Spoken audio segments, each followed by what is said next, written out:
Date है 17 फरवरी 1999। Ground है India का ईडन गार्डन्स और इंडिया के सामने थी उसकी सबसे बड़ी राइवल टीम पाकिस्तान। ग्राउंड में 1 लाख से भी ज्यादा का मजमा मौजूद था जो कि उस वक्त सचिन सचिन के नारे लगा रहा था और सचिन तेंदुलकर हाथों पर ग्लव्स चढ़ाते हुए पवेलियन से उतरकर मैदान की तरफ चल दिए थे, जिन्होंने क्रीज पर जाकर उस फास्ट बॉलर को फेस करना था जिसने अभी पिछली बॉल पर ही राहुल द्रविड़ को एक परफेक्ट इन स्विंगिंग यॉर्कर से बोल्ड किया था। इस यंग फास्ट बॉलर को दुनिया अभी जानती नहीं थी, लेकिन उस मैच के बाद शोएब अख्तर अपनी पेस से पूरी दुनिया पर राज करने वाले थे। सचिन तेंदुलकर क्रीज पर आ चुके थे। शायकीन जो सचिन सचिन के नारे लगा रहे थे अब उनका शोर और भी ज्यादा हो गया था, जबकि दूसरी तरफ बॉलिंग एंड पर अपना कॉलर खड़ा किए शोएब अख्तर भी बॉल डालने को तैयार थे, जिन्होंने मैच से पहले ही सचिन को कह दिया था कि क्या आप मुझे जानते हो, जिसके जवाब में सचिन ने कहा था कि नहीं, तो शोएब ने बोला कि जल्द जान जाओगे।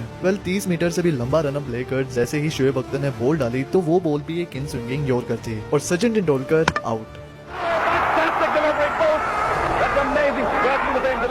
और जहां अभी कुछ लम्हे पहले पूरे ग्राउंड पर सचिन के नारे लग रहे थे, वहां अब सिर्फ शोएब अख्तर की सेलिब्रेशन की आवाज गूंज रही थी। ये वो 2 डिलीवरीज बनी जिसने शोएब अख्तर को शोएब अख्तर की पहचान दी और जिसके बाद क्रिकेट को एक ऐसा फास्ट बॉलर मिला कि जिसकी पेस, जिसकी गैंगस्टर लुक्स और जिसके जैसा एग्रेशन किसी का भी नहीं था। जब वो बॉलिंग करवाता था तो बल्लेबाज नॉन स्ट्राइकिंग एंड पर ही खड़े होना पसंद करते थे, जिसने अपने प्राइम में बड़े बड़े बल्लेबाजों को डरा कर रखा हुआ था। आज जब भी पेस की बात होती है तो वहाँ शोएब अख्तर का नाम सबसे पहले लिया जाता है।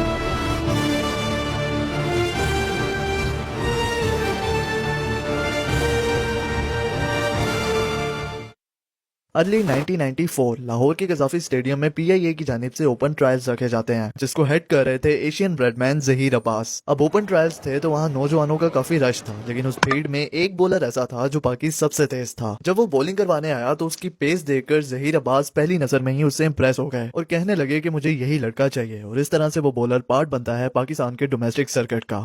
लेकिन ये ट्रेड शोएब अख्तर की नेचुरल नहीं थी। बचपन में तो वो एक नॉर्मल बच्चे भी नहीं थे, उन्हें नीज की प्रॉब्लम थी, वो फ्लैट फुटेड थे और उन्हें काली खांसी भी थी। वो तो इतने वीक थे बचपन में कि सबको लगता था कि वो ज्यादा देर सर्वाइव ही नहीं कर पाएंगे, लेकिन कौन जानता था कि ये बीमार बच्चा आगे जाकर दुनिया का सबसे तेज बॉलर बनने वाला था। शोएब अख्तर डोमेस्टिक सर्किट का पार्ट तो बन गए, लेकिन वहाँ उनके लिए चीजें बिल्कुल भी आसान नहीं थी। तकरीबन 2 साल वो पीआईए की टीम के साथ जुड़े रहे, जहाँ टीम का सबसे तेज बॉलर होने के बावजूद भी उन्हें एक बार भी प्लेइंग 11 का पार्ट नहीं बनाया गया। 2 साल गुजरने के बाद भी जब हालात चेंज ना हुए तो शोएब अख्तर अपना पीआईए के साथ किया हुआ कॉन्ट्रैक्ट कैंसिल करके कराची से वापस रावलपिंडी आ गए। लेकिन शोएब के लिए चीजें चेंज हुई साल 1996 में, जब वो agricultural development bank of Pakistan की टीम का पार्ट बने। वहाँ पहला सीजन ही खेलकर शोएब 75 विकेट्स ले लेते हैं। उस 1 साल के अंदर ही अपनी स्पीड और परफॉर्मेंसेस के दम पर उन्होंने अपनी image as a rising star बना ली थी। तो ऐसे में कोई हैरानी की बात नहीं थी कि वो सिलेक्टर्स की नजरों में आ जाते हैं, और ऐसा ही हुआ। वो माजिद खान की नजरों में आ गए, जो कि उस टाइम के पीसीबी के सीईओ थे। उन्हीं के कहने पर शोएब अख्तर को पाकिस्तान ए के दौरा इंग्लैंड के स्क्वाड का पार्ट बना लिया गया। शोएब ने दौरा इंग्लैंड में अच्छी परफॉर्मेंस दिखाई, जिसकी बिना पर उन्हें खबर मिली कि पाकिस्तान की अगली सीरीज जो कि इंडिया के खिलाफ टोरंटो में खेली जानी थी, उसमें उन्हें नेशनल टीम का पार्ट बना लिया गया है। लेकिन उस टूर के स्टार्ट होने से पहले टीम के मैनेजर शोएब अख्तर की बोर्ड को कंप्लेन कर देते हैं कि दौरा इंग्लैंड के दौरान वो बिना बताए टीम को छोड़कर नाइट आउट के लिए चले गए थे, जिसकी वजह से पीसीबी उन्हें इंडिया के अगेंस्ट सीरीज में ड्रॉप कर देता है। और इस तरह शोएब अख्तर का डेब्यू जो 1996 में होना था वो अब होता है 1997 में against West Indies. West Indies 3 test matches के लिए पाकिस्तान के टूर पर थी, जहां सीरीज के दूसरे मैच में शोएब अख्तर को डेब्यू का मौका मिला।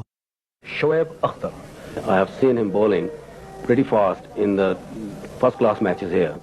अपने डेब्यू में तो वो सिर्फ 2 विकेट्स ही ले सके, लेकिन उनकी तेज रफ्तार बॉलिंग को देखकर टीम के कोच हारून रशीद उनसे काफी इंप्रेस हो गए थे। लेकिन जब टीम में वसीम अकरम और वकार यूनस जैसे बॉलर्स मौजूद हों तो वहाँ शोएब अख्तर के लिए अपनी जगह बनाना आसान काम नहीं था। तो उन्हें इस सीरीज के बाद आगे शारजा में होने वाले टूर्नामेंट सिंगर चैंपियंस ट्रॉफी के लिए ड्रॉप कर दिया गया। लेकिन उस टूर्नामेंट के दौरान टीम पर फिक्सिंग एलिगेशंस के बादल मंडलाने लगे, जिसमें नाम आया टीम के कैप्टन वसीम अकरम का, और वसीम अकरम कुछ टाइम के लिए टीम से बाहर हो गए।